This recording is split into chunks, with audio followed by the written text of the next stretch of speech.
What up, world? Man, appreciate everybody listening. We got a very special show today. We on site. We got a very special show. We're kicking off AAU season in style. We got special guests with us, founder and director of the Louisville Magic AAU program. We welcome Ellis Myles, former Louisville legend, to the 35KY Yes, Sports Show. Yes, man. I appreciate you guys having me on this morning, man. Yes, sir. Yes, sir. Appreciate you coming on with us. We got to get into it. Let's talk Magic. Just talk about this program, what it means to you, and what you have built from the ground up. Well, I guess it would be, my fourth baby. With me having 3 children already, this is my 4th baby. Something that I started back in 2011. I started back in 2011 with 8 kids, and it was 8 local kids from right here out of the city of Louisville. And they was the ones who built this program, because without them going out doing special things around the country and getting us the notoriety, then I wouldn't be able to have it still going 7 years later, and still able to get some of the best talent, outside of Kentucky. My main goal establishing this was to give kids an outlet to see something outside of the city of Louisville. It's not too many local events that we do. We'll play here one time this year, Memorial Weekend, and try to give all the people and donors that help the Magic go, give them opportunity to see, that we have student athletes that carry themselves well on the court and off the court. Got great coaches. Each one of my coaches coach high school. 3 come out of Lexington, 2 right here out of Louisville. And I just want basketball minds, people that's going to grind and know what it takes to, fulfill these kids' dream, and that's, getting a free scholarship at the end of the day. Because if you're able to do that, then it takes a lot of pressure off your mother and father to get a free scholarship. So That's so dope, the mission. Man, what kind of sparked your interest even getting into coaching? You got a super big background with playing with U of L under Denny Crum. Where the urge to even get into the coaching game spark from? I guess you always think you could play basketball forever, and me rupturing my patella tendon my junior year here at Louisville, my mind just got to wondering, I knew I would come back from the injury, but I knew I just wouldn't be the same. Then it ended up happening my second year playing in Israel, and then that's when I knew it was time just to put the ball down and start to look, in different avenues. And, I know I wanted to stay around basketball. I came back and rehabbed at the University of Louisville, and coach offered me an assistant strength and conditioning position, and I took that and I just ran with it. And, I said I wanted to be my own boss, 2 years into that, and wanted to do something different. My mentor, Ato Pudiyama, co-founder of the Compton Magic, I seen what he was doing, and I just felt it was something that I can do right here, having a big-time program. So I knew that this was home for me. My wife is from here. So I just put Louisville and put the Magic together, an AAU program that I played for. And today we have one of the nationally known programs, and I'm very proud of that. But I'm not where I want to be yet. I don't want to be a guru at AAU. I still want to be a college coach or coach in the NBA. Because that's my ultimate goal, to work at the highest level. Now, I was going to ask you if your Louisville Magic had any actual connections to the Compton Magic, or is it just because you played with them and you took the same concept? No, I just took the same concept. Everything that Louisville Magic is everything that I go out there and do. Compton Magic does their thing on the West Coast, and I'm here. Okay. Tell me about some of the alum from the Louisville Magic program, some of your former players. We had Quentin Snider this year graduating next month in May. Had an up and down career with everything that took place at Louisville. He's a kid that stayed with the program, all 4 years, didn't jump ship to play elsewhere, was very committed. D'Angelo Russell was the first pro that we had out of this program. Played his first 3 years here and played his last year with Each One Teach One. Christian Cunningham, who's a senior this year at Sanford, who's going to be a grad transfer. Craig Owens, Trinity grad, that's at UI Brooklyn. Lamontre Harris, Morehead State. D'Angelo Hunter at West Virginia. Those are the guys that built it. Right now we probably have over 26 Division I players playing Division I basketball, and we've been going 7 years. And this is, the mecca of Louisville and Kentucky college basketball. And you're able to put, these kids in high school here at big Division I schools, and that's what it's all about. Man, what's like? I mean, whenever we talk about AAU ball and just some of the pros and cons that go into just the business and the industry within AAU sports, like what's some of the pros and cons that you see, and what's some of the things that you are trying to improve within the actual industry? Well, like I said, I want to have basketball-minded people. I just don't want the ball being rolled out. As you guys have started the show here, you've seen how detailed everything is. I mean, it's actual, practice and, X and O's. It's not just, let's go play basketball, get the best players, as some programs do. It's pro. We've been going for the last, 3 weeks every weekend. We got 3 kids that come from St. Louis, 2 that come out of Ohio. So best time for us to get together is on the weekend. Another good thing is we do it the right way. I have a 501c3, EPM Basketball Empowered Performance Motivation. And I just go out there and I go door to door and try to look for different donations and things like that to get these kids where they need to be to go along with the fee that they pay. I don't try to, go the other route and deal with an agent or financial advisor or something like that, so then he can dictate what these kids do in, schools of that nature, of the things that you hear, on the other side. So just, try to model myself and do it the right way. I wear my jersey on my shoulders still. The way I played, I'm very intense, very passionate, undersized center. And, that's what I'm trying to get these kids to understand, that, the harder you play, the more attention that you'll get from different schools, because it's all about, does this kid have a motor? It's not just how talented he is now, but does he play hard? What about some of those difficulties that you have kind of trying to bring it out of kids these days? Because, that's the main thing I noticed with basketball. A lot of these kids just have their minds all over the place with social media. It's just a quick twitch society. Well, right now, it's fork night right now with the kids.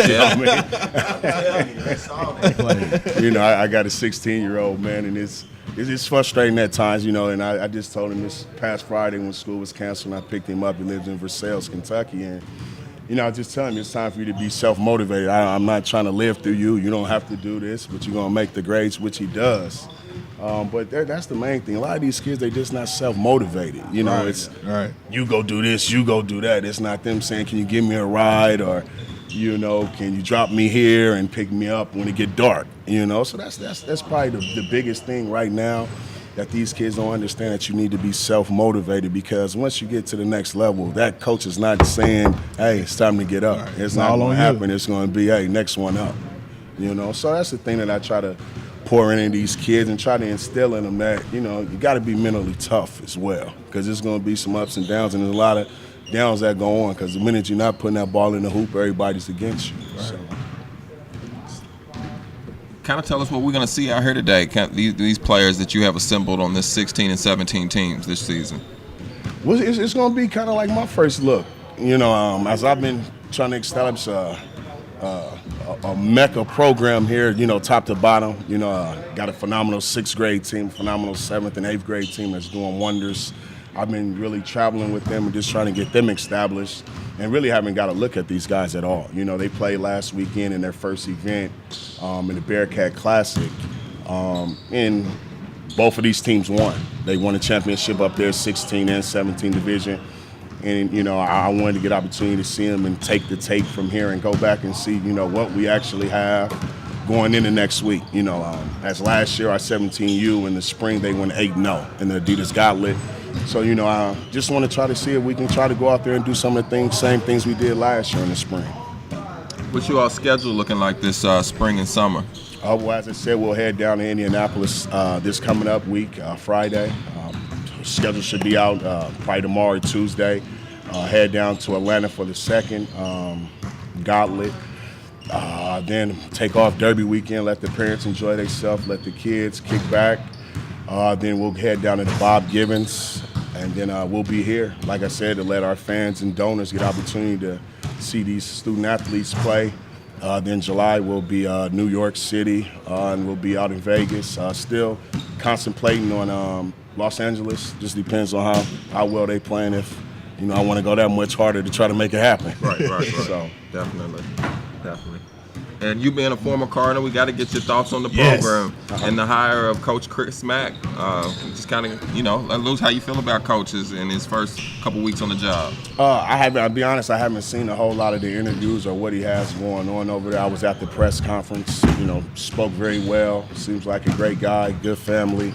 I like the style of play. I love the style of play that he had with Xavier. I think it is, just a different time to see a different style of play here and get the fans back into it, and I think he'll do a phenomenal job. Just got to give him some time. We can't ask him to do it right away because it's not going to happen right away. That just doesn't happen anywhere. But he has a hell of a team coming back that he's inheriting, and I think, if he gets those guys to buy in, then we're going to look for some special things. But if I was to give a prediction today, I would hope for, Sweet 16, Elite 8, going into next year. Nothing. If we can't get that, I'm a little upset. He just said don't expect too much from him for the first couple of years. Then the Sweet 16. I'm talking about it as a national championship Final Four. I don't think we're going to expect that early on. But that team that he's inheriting with Nora and, Enoch sitting out and Perry, he got some, Malik, he got Sutton. And Sutton, and he's going to get a couple of fifth years that he can just throw right into the fire like the Damian Lee and the Trey Lewis. I think that's going to help, get them over the hump. And his whole style of play, I think, is going to kind of mess a lot of people up in that ACC.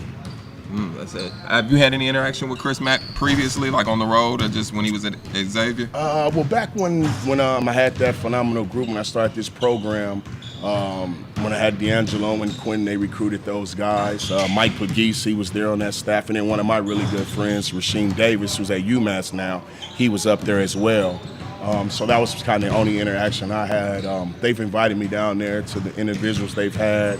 But this, trying to put it all together, man, going into the spring, it's been a little hectic. I have a 7-week-old little boy that my wife is congratulations, mad at man. me that I'm here and there and not at home. So I appreciate it, man. Balance so, it out, yeah. So I got a little question because you had made a statement earlier about how you doing it the right way and don't really want the outside influences. So with how Adidas is trying to basically control the amateur players now, and it's safe to say when schools come recruit and ask about your players, they have no worries about these financial advisors or these agents that's trying to not at all take care of my stern a certain way. And I want to ask you, you can look at the path of all my guys at the different universities that they have at now.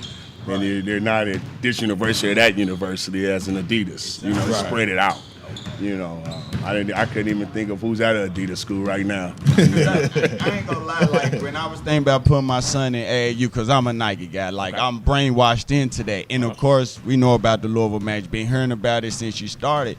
And my knock is, well, we don't wear Adidas. And then also, I wouldn't want that influence around my son. Like I won't keep everything clear, like, cause we good, right? So we not gonna need nothing from nobody, and that's one of the things. But hearing that from you and like seeing it and seeing that you actually mean it when you say it, kind of changes my perspective. Not on you personally, but on how Adidas, which I know we know Nike and Under Armour's doing it too, but how it's out there that Adidas is doing it now. And I want to ask you about. I just watched a movie on Netflix a couple weeks ago, Amateur. Okay. And, it's actually a great movie where it's a little kid. He's 14 years old in middle school, but he's this next great big basketball star. Mm-hmm. So he plays in high school. He leads them on. So you got these prep schools coming to him, offering his parents money and everything. Mm-hmm. And he records everything, social media, like I was talking about. So he recorded well, I ain't gonna tell the whole movie, but it's a great movie. And like when I seen it, I was like, is it really that rampant? Mm-hmm. Even going down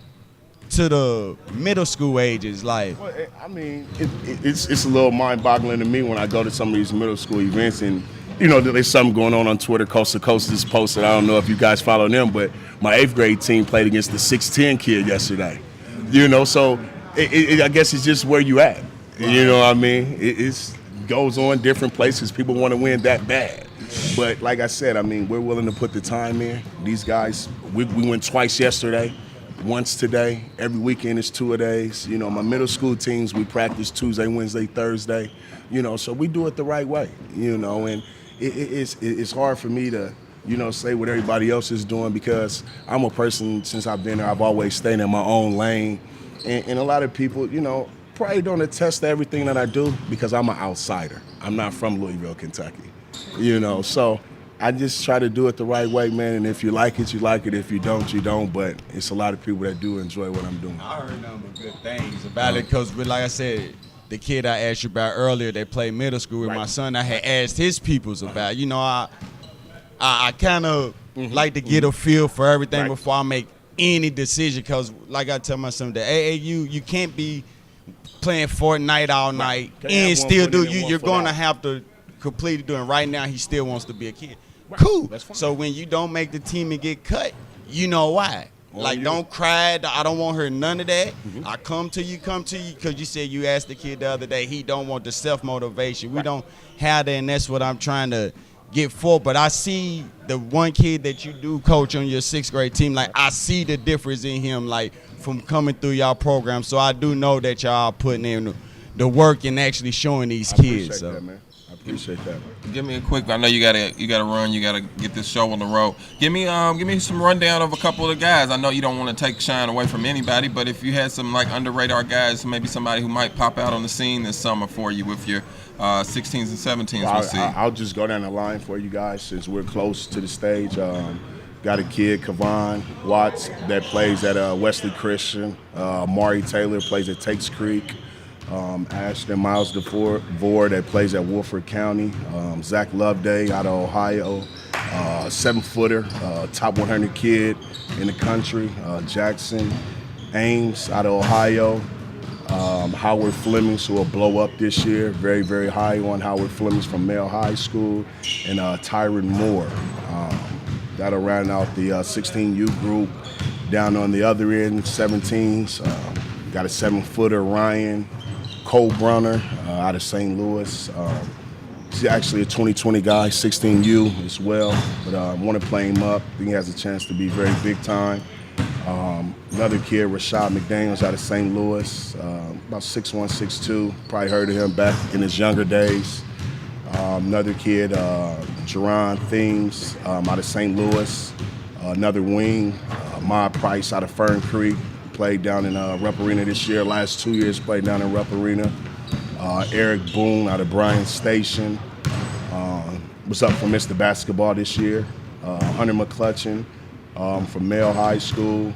And Bryce Scott from Lexington Catholic. So that'll round out the 17U team, sorry.